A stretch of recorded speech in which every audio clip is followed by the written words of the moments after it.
আচ্ছা, আমি এই মুহূর্তে দাঁড়িয়ে আছি যশোরের বিখ্যাত সেই ভৈরব নদের কাছে। একটা ব্রিজ, আমি আসলে ব্রিজটার নাম জানি না, কিন্তু এটা ভৈরব নদ। এবং আপনাদের দেখাচ্ছি যে নদীটা এখানে পানি আছে কিনা আপনি আসলে বুঝতে পারবেন না, কারণ কচুরি পানা দিয়ে এভাবে ভরে গেছে যে পানি আছে কিনা এটা বোঝার আসলে কোনো উপায় নেই। এবং স্থানীয়দের মুখে যেটা জানতে পারলাম, কিছুদিন আগেই এই ভৈরব নদটা খনন করা হয়েছে।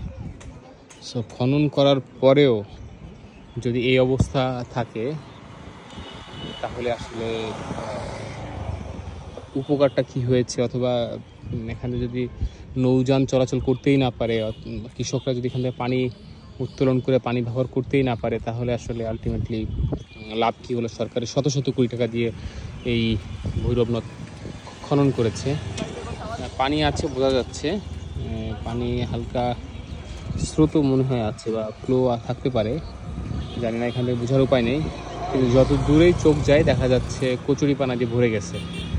এই কচুরিপানা যখন পচতে শুরু করবে, সাথে সাথে পানিটাও পচে যাবে, তখন ওই পানি আর ব্যবহারের উপযোগী থাকে না। সেক্ষেত্রে আসলে পুরো এই এত বড় প্রজেক্ট সরকার নিয়েছে, এই খনন কাজ সম্পূর্ণ করেছে।